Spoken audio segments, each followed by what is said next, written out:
तो आज हम एक्सप्लेन करने वाले हैं हाल ही में आई मूवी तेरी बातों में ऐसा उलझा जिया, जिसमें शाहिद कपूर और कृति सैनन लीड रोल में है और ये मूवी आपको जरूर पसंद आएगी, इसलिए आप वीडियो को भी लाइक कर दीजिए। हम चलिए कहानी शुरू करते हैं। तो मूवी की शुरुआत में हमें आर्यन अग्निहोत्री को दिखाते हैं, जो कि एक रोबोटिक इंजीनियर है। आर्यन एकदम स्टाइलिश लड़का है जो कि मुंबई में रहता है और आर्यन की एक जॉइंट फैमिली भी है, जिसमें आर्यन के मम्मी पापा, दादा, बुआ, फुफ्फा और मामा सब साथ में रहते हैं, जो कि दिल्ली में है। और ये लोग काफी रिच फैमिली है, जिनका बस एक ही ख्वाब है कि उनके बेटे आर्यन की शादी जल्दी हो जाए, क्योंकि आर्यन अभी शादी करना ही नहीं चाहता और पंडित जी के अनुसार आर्यन की शादी इस साल हो जानी चाहिए, नहीं तो उसको 7 साल शादी के लिए रुकना पड़ेगा। अगले सीन में हमें आर्यन के मम्मी पापा को दिखाते हैं, जो कि चुपके से आर्यन के रूम में जाकर आर्यन का अंगूठा सोते हुए कोर्ट मैरिज के पेपर पर लगवा लेते हैं, ताकि आर्यन की उनकी पसंद की लड़की से शादी हो जाए। उसके बाद आर्यन के मम्मी पापा कोर्ट मैरिज के पेपर आर्यन के दादा को दिखाते हैं, जो कहते हैं कि आर्यन की शादी हमें बिना उसकी सहमति के नहीं करनी चाहिए, वरना क्या पता वो यहाँ से भाग जाए। फिर आर्यन की फैमिली अब आपस में बात कर रहे होते हैं, तब हमें पता चलता है कि आर्यन के मामा की अभी तक शादी नहीं हुई है और आर्यन की मौसी की शादी होकर 6 महीने में डिवोर्स हो गया था। थोड़ी देर बाद आर्यन अपनी फैमिली के पास आता है,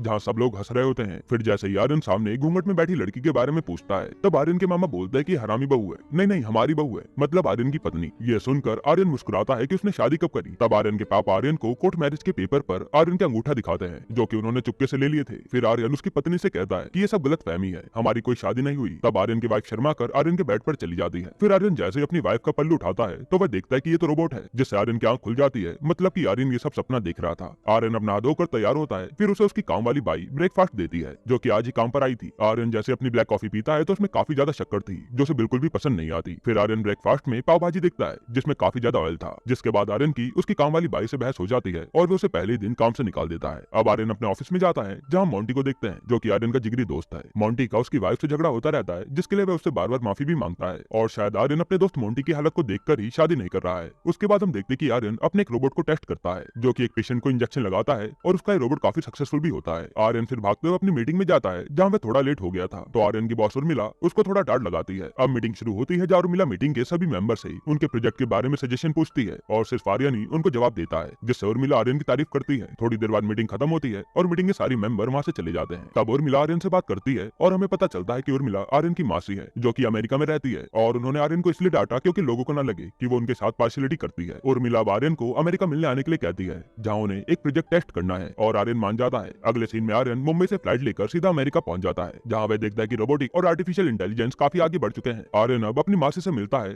तो उर्मिला उसको बेस्ट रोबोट दिखाती है, जो कि उनकी कंपनी ने बनाए हैं। फिर उर्मिला आर्यन को उसके कैबिन में ले जाती है और कहती है कि उनकी एक अर्जेंट मीटिंग है, तो उनको 2 दिन के लिए बेल्जियम जाना होगा, मतलब आर्यन को अब ये सब अकेले ही देखना है। फिर वो आर्यन को कहती है कि वह जा रही है और उन्होंने अपनी मैनेजर सिफ्रा को बोल दिया है कि वैसा मैनेज कर लेगी। आर्यन अब अपनी मासी के घर जाता है, जहाँ सिफ्रा आर्यन का वेलकम करती है। आर्यन उसकी मासी की मैनेजर सिफ्रा को देखकर पसंद करने लग जाता है, क्योंकि सिफ्रा काफी ज्यादा ब्यूटीफुल थी। आर्यन फिर फ्रेश होने जाता है, तब वह देखता है कि सिफ्रा ने आर्यन के लिए सब उसकी पसंद से ऑर्गेनाइज किया हुआ था। सिफ्रा आर्यन के लिए ब्लैक कॉफी और लंच बनाती है, जो कि आर्यन को काफी टेस्टी लगता है और आर्यन को सिफ्रा एकदम परफेक्ट लड़की लग रही थी, जिसको सब कुछ आता है और उसको सब पता था कि आर्यन को क्या पसंद है और क्या नहीं, जिससे आर्यन सिफ्रा से काफी इंप्रेस होता है। अब अगले दिन आर्यन और सिफ्रा बाइक पर घूमने जाते हैं, जहाँ आर्यन सिफ्रा को हिंदी में नए नए देसी वर्ड सिखाता है, जो कि सिफ्रा को बिल्कुल भी पता नहीं थे। अब ऐसे ही धीरे धीरे सिफ्रा और आर्यन एक दूसरे के क्लोज आ जाते हैं और साथ में काफी एंजॉय करते हैं। फिर रात को घर आकर ये दोनों इंटीमेट हो जाते हैं और दोनों को रोमांस भी करते हैं। तब सिफ्रा आर्यन को कहती है कि उसकी बैटरी डाउन हो रही है और आर्यन को लगता है कि वह कॉमेडी कर रही है और आर्यन सिफ्रा को किस करके कहता है कि लो बैटरी चार्ज हो गई। अगले दिन आर्यन सुबह फटाफट उठकर सिफ्रा के लिए ब्रेकफास्ट बनाता है, ताकि वो उसको इंप्रेस कर पाए। पर तभी एकदम से आर्यन की मासी अपने घर आती है, जिन्हें देखकर आर्यन के होश उड़ जाते हैं। थोड़ी देर में आर्यन की मासी सिफ्रा को देखती है, तो वह आर्यन के बेड पर लेटी होती है और आर्यन जब सिफ्रा के पास आता है, तो उसे ऐसा लग रहा था कि सिफ्रा को कुछ हो गया है। तब आर्यन की मासी आर्यन को बताती है कि ये सिफ्रा इंसान नहीं बल्कि एक रोबोट है। ये सुनकर आर्यन का दिल टूट जाता है, क्योंकि आर्यन को सिफ्रा से प्यार हो गया था और सिफ्रा तो एक रोबोट निकली, जिसे वो कल ही रात इंटीमेट हुआ था। अब हमें पता चलता है कि उर्मिला ने आर्यन को सिफ्रा को चेक करने के लिए बुलाया था, ताकि उनको पता चल सके कि सिफ्रा एक नॉर्मल इंसान की तरह रह भी सकती है या नहीं, और उनका एक्सपेरिमेंट अब सफल हो गया था। आर्यन की अब उसकी मासी से बहस हो जाती है, पर उर्मिला उसको समझाकर मना लेती है कि ये तो काम है, मगर आर्यन का तो दिल टूट चुका था और उसका किसी भी काम में मन नहीं लगता। फिर अगले दिन सिफ्रा आर्यन के लिए खाना बनाती है। तब आर्यन की मासी बताती है कि सिफ्रा नॉर्मल इंसान की तरह खाना भी खाती है, जो कि उसके पेट में स्टोर होता है। तब सिफ्रा अपने पेट में टमाटर दिखाती है, जो कि साबुत था,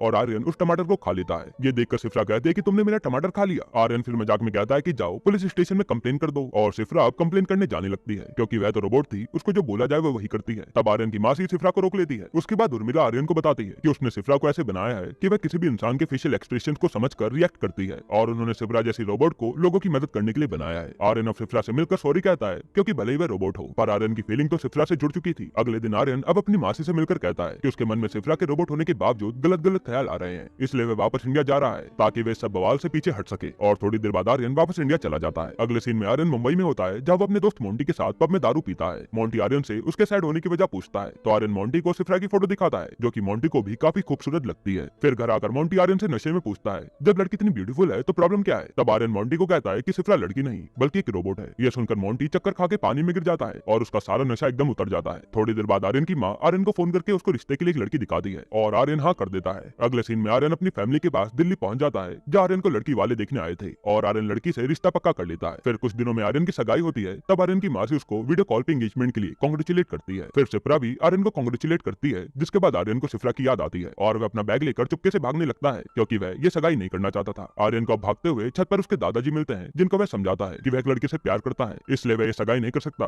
तब आर्यन के दादाजी भी कहते हैं कि वह यहाँ संभाल लेंगे तो यहाँ से चला जा और आर्यन वहाँ से भाग जाता है। फिर आर्यन की फैमिली वाले आर्यन के भागने पर दुखी होते हैं। तब आर्यन के दादाजी फैमिली को संभालते हैं। अब हम देखते हैं कि आर्यन अपनी मासी से बात कर रहा है जहाँ वह उर्मिला से सिफ्रा को इंडियन फैमिली के अंदर टेस्ट करने के लिए कहता है ताकि वह सिफ्रा को इंडिया में भी लॉन्च कर पाए। और ये आइडिया आर्यन की मौसी को काफी अच्छा लगता है और वह सिफ्रा को इंडिया भेज देती है। असल में आर्यन सिफ्रा के बगैर नहीं रह पा रहा था इसलिए आर्यन ने अपनी मासी से झूठ बोलकर सिफ्रा को इंडिया बुलाया था ताकि वह उससे शादी कर पाए। अब उर्मिला ने सिफ्रा को आर्यन के पास भेज दिया था। जैसे सिफ्रा आर्यन के पास पहुंचती है आर्यन सिफ्रा को ऑन करके अपना सारा डाटा सिफ्रा के अंदर ट्रांसफर कर देता है ताकि सिफ्रा आर्यन के बारे में सब कुछ अच्छे से जान पाए। फिर आर्यन अपनी मम्मी से वीडियो कॉल पे बात करके सिफ्रा से मिलवाता है जिसको उसने शादी के लिए पसंद किया है। और आर्यन की माँ सिफ्रा को देखकर काफी खुश होती है और उसे मिलने के लिए जल्दी बुलाती है। आर्यन फिर मोंटी को सिफ्रा से मिलवाता है। तब मोंटी को विश्वास नहीं होता कि सिफ्रा एक रोबोट है तो आर्यन मोंटी को सबूत देकर विश्वास दिलाता है। अगले सीन में आर्यन सिफ्रा को अपने साथ फुल इंडियन स्टाइल में दिल्ली ले जाता है और रास्ते में सिफ्रा को समझा देता है कि उसको उसकी फैमिली के साथ कैसे बिहेव करना है। थोड़ी देर बाद आर्यन सिफ्रा के साथ अपनी फैमिली के पास पहुंच जाता है जहाँ आर्यन की फैमिली सिफ्रा को देखकर काफी खुश होती है और आर्यन की माँ सिफ्रा और आर्यन की आरती उतारती है और फिर सिफ्रा की पैसों से नजर उतारती है। तब सिफ्रा आर्यन की मम्मी से पैसे ले लेती है क्योंकि आर्यन ने सिफ्रा को मुस्कुराकर पैसे लेने के लिए कहा था जो कि काफी फनी सीन था। आर्यन की फैमिली अब सिफ्रा और आर्यन का घर में वेलकम करते हैं जहाँ सिफ्रा को आर्यन की फैमिली में सबके नाम पता थे जिसको देखकर सब लोग चौंक जाते हैं। पर आर्यन कहता है कि सिफ्रा को आर्यन की सोशल मीडिया की वजह से आर्यन की फैमिली के बारे में सब पता है। फिर आर्यन की फैमिली सिफ्रा की फैमिली से बात करने के लिए कहती है। तब आर्यन कहता है कि ये तो अनाथ है और उर्मिला मासी के यहाँ काम करती है। ये सुनकर आर्यन के मामा कहते हैं कि ये तो काफी अच्छी बात है क्योंकि अब वे आर्यन और सिफ्रा की जल्दी शादी करवा सकते हैं। अगले सीन में आर्यन की माँ अपनी बहन उर्मिला से बात करके कहती है कि उसको अपनी बहू मिल गई है। जैसे ही आर्यन की माँ उर्मिला को सब बताने वाली होती है तब आर्यन अपनी माँ से फोन लेकर अपनी मासी से बात करने लग जाता है और वो साइड में ले जाकर बताता है कि सिफ्रा को उनके घर टेस्ट करने के लिए लाया है। तो आर्यन की मासी मान जाती है। सिफ्रा अब एक एक करके घर में सारे लोगों के दिल जीत लेती है क्योंकि सिफ्रा को हर काम अच्छे से आता था और वह अकेली पूरी फैमिली के लिए बहुत टेस्टी खाना भी बनाती है जो कि हर किसी को पसंद भी आता है। कुछ दिनों बाद आर्यन और सिफ्रा की एंगेजमेंट का दिन आता है। तब सिफ्रा जैसी ब्यूटीफुल लड़की को देखकर काफी सारे रिश्तेदार जल जाते हैं। आर्यन के मामा सिफ्रा को चुपके से कहते हैं कि अगर तुमको कोई परेशान करे तो उसको चाटा लगा देना। तब आर्यन की बुआ सिफ्रा को कहती है कि अरे ऐसा मत करना क्योंकि उनको लग रहा था कि सिफ्रा फॉरेन से आई है तो वो क्या पता सच में चाटा ही ना मार दे। अब आर्यन और सिफ्रा की सगाई काफी धूमधाम से होती है और आर्यन की फैमिली काफी एंजॉय भी करती है। फिर ये सब साथ में बैठकर बातें करते हैं। तब आर्यन मोंटी की वाइफ को फोन पर बर्थडे विश करने जाता है और इधर आर्यन की फैमिली सिफ्रा की तारीफ करके उसको अपने हाथ से खाना खिलाते हैं। तब जैसे ही आर्यन के मामा सिफ्रा को खाना खिलाने वाले होते हैं तब सिफ्रा बेहोश हो जाती है क्योंकि उसकी बैटरी खत्म हो गई थी। आर्यन के फूफा जो कि डॉक्टर थे वह सिफ्रा को चेक करते हैं तो सिफ्रा की सांसें और नर्व दोनों ही बंद थी। तब आर्यन फटाफट सिफ्रा को उठाकर चेंज करने के लिए ले जाता है। इधर आर्यन के फूफा सबको बता देते हैं कि सिफ्रा मर चुकी है। थोड़ी देर बाद आर्यन की फैमिली रोते हुए आर्यन के पास आकर देखती है तो सिफ्रा तो जिंदा थी। तब आर्यन की माँ सिफ्रा से पूछती है कि उसको क्या हुआ था तो आर्यन कहता है कि गल प्रॉब्लम। जिसके बाद आर्यन के दादा अब आर्यन के फूफा की खाट खड़ी कर देते हैं और फिर ये सारे मर्द जाकर दारू पीते हैं। अब आर्यन सिफ्रा के पास चला जाता है क्योंकि भले सिफ्रा रोबोट थी पर वह उससे प्यार करता था और दारू के नशे में आर्यन सिफ्रा के क्लोज आता है और उसको एक सॉफ्टवेयर डाउनलोड करने को बोलकर सो जाता है। अगले दिन आर्यन सुबह देखता है तो सिफ्रा की सारी मेमोरी गायब हो गई है और वह सब भूल गई है क्योंकि सिफ्रा ने कोई डिफेक्टिव साइट से सॉफ्टवेयर डाउनलोड कर लिया था जिससे उसकी पूरी मेमोरी उड़ गई। आर्यन फिर सिफ्रा को अपनी फैमिली से बचाकर अपने रूम में लाता है और अपनी मासी से सिफ्रा की मेमोरी का बैकअप मंगवाकर सिफ्रा की मेमोरी में सब दोबारा डाल देता है जिससे उसको सब याद आ जाता है। अब हम देखते कि आर्यन के बुआ के लड़के कपिल की बॉल सिफ्रा की खिड़की के बाहर गिर गई है जहाँ से कपिल देखता है कि सिफ्रा भाभी के माथे में लाइट जल रही है। तब कपिल सिफ्रा से उनके माथे की लाइट के बारे में पूछता है तो सिफ्रा कहते हैं कि वह चार्ज हो रही है और इससे कपिल को पता चल जाता है कि वह तो एक रोबोट है। कपिल अब सिफ्रा के क्लोज आने लगता है। तब आर्यन कपिल को पकड़ लेता है और उसको खूब मारता है। फिर आर्यन सिफ्रा को कहकर कपिल को धमकाता है कि ये बात किसी को भी पता नहीं चलनी चाहिए। अगले सीन में आर्यन की मासी को सब पता चल जाता है कि आर्यन उसकी बनाई हुई रोबोट सिफ्रा से शादी कर रहा है तो वह आर्यन को फोन करके समझाती है पर आर्यन नहीं मानता। फिर वह अगली फ्लाइट लेकर इंडिया आने को कहती है। अब आर्यन और सिफ्रा की शादी का संगीत होता है। तब आर्यन की बुआ सिफ्रा को नाचने के लिए कहती है। थोड़ी देर बाद हमें पता चलता है कि आर्यन के दादा बेहोश होकर गिर गए हैं। तब आर्यन की फैमिली उन्हें हॉस्पिटल ले जाते हैं जहाँ डॉक्टर बताता है कि उनका बीपी लो हो गया था। फिर आर्यन अपने दादाजी से जाकर मिलता है तो वो कहते हैं कि उन्हें कुछ नहीं होगा, उन्हें तो अभी उनके पोते की शादी में नाचना है। थोड़ी देर बाद आर्यन के दादा हॉस्पिटल से ठीक होकर आ जाते हैं। अब हम देखते हैं कि आर्यन और सिफ्रा की हल्दी बड़े धूमधाम से होती है और अगले दिन शादी की तैयारियां होती हैं। सिफ्रा अब अपने आप को चार्ज कर रही होती है। तब एकदम से बिजली का वोल्टेज कम और ज्यादा होता है जिससे सिफ्रा के मदर बोर्ड में डिफेक्ट आ जाता है। उर्मिला अब आर्यन से आकर कहती है कि तुम सिफ्रा से शादी करके गलत कर रहे हो। सिफ्रा उसकी और उसकी टीम की कई सालों की मेहनत है जिसे वह लेकर जा रही है। तब आर्यन अपनी मासी से इमोशनल होकर 2 मिनट बात करने के लिए कहता है। फिर आर्यन कहता है कि सिफ्रा एक रोबोट नहीं बल्कि उसके लिए सब कुछ है जिसके बिना वह रह नहीं सकता। यह कहकर आर्यन सिफ्रा का एडमिन बनकर उसको हमेशा के लिए अपने पास रखने के लिए कहता है और उर्मिला भी अब आर्यन की बात मान जाती है। फिर हम देखते हैं कि सिफ्रा में डिफेक्ट आ गया है जिससे वह अजीब बर्ताव करके हिल रही है और बोलते टाइम भी काफी धीरे बोलती है। तो कभी वो डरावनी भूती आवाज निकालती है जिससे टिम टिम डर जाती है। फिर टिम टिम अब आर्यन को आकर सब बता देती है कि भाभी अजीब बर्ताव कर रही है और आर्यन अब मोंटी के साथ जाकर सिफ्रा को ढूंढता है पर वह कहीं नहीं मिलती। आर्यन फिर अपनी मासी के पास जाकर सिफ्रा को लोकेट करने के लिए कहता है पर सिफ्रा लोकेट नहीं होती क्योंकि शॉर्ट सर्किट की वजह से सिफ्रा में सब कुछ गड़बड़ हो गया था। अब हम देखते हैं कि सिफ्रा पुलिस स्टेशन जाकर आर्यन की कंप्लेन करती है क्योंकि आर्यन ने सिफ्रा का टमाटर चुरा के खा लिया था जो कि मूवी के शुरू में हुआ था। आर्यन की फैमिली वाले अब सिफ्रा को ढूंढने लग जाते हैं। थोड़ी देर में पुलिस वाले आर्यन को कॉल करके सिफ्रा की टमाटर चोरी की रिपोर्ट के बारे में बताते हैं। तब आर्यन कहता है कि सिफ्रा की दिमागी हालत ठीक नहीं है और वो पुलिस से सारी बात संभाल लेता है। सिफ्रा हिलते गिरते अपनी मैरिज पार्टी में आती है जहाँ वे अपनी आंटी को थप्पड़ मार देती है जिससे पार्टी के सभी लोग चौंक कर उसे देखने लग जाते हैं। और उर्मिला आर्यन को फोन करके बुला लेती है। फिर वह सिफ्रा को रोकने जाती है पर सिफ्रा नहीं रुकती। सिफ्रा गाना लगाकर उस पर डांस करने लग जाती है जो कि काफी फनी सीन था। फिर हमें पता चलता है कि सिफ्रा वह सारे टास्क कर रही है जो कि उसको पहले करने के लिए मना किए गए थे। आर्यन अब सिफ्रा को रोकता है तो वह आर्यन के सर पर ही बाल्टी मारकर उसको घायल कर देती है। फिर सिफ्रा कपिल को छत पर ले जाकर फेंक रही होती है। तब कपिल सबको बता देता है कि ये सिफ्रा एक रोबोट है, मतलब कि अब सिफ्रा का राज सबके सामने आ गया था। तभी सिफ्रा कपिल को छत से नीचे फेंक देती है पर कपिल एक गद्दे की टेबल पर गिरकर बच जाता है। आर्यन को अब समझ आ जाता है कि रोबोट में कोई इमोशन नहीं होते और उनसे कभी प्यार नहीं कर सकते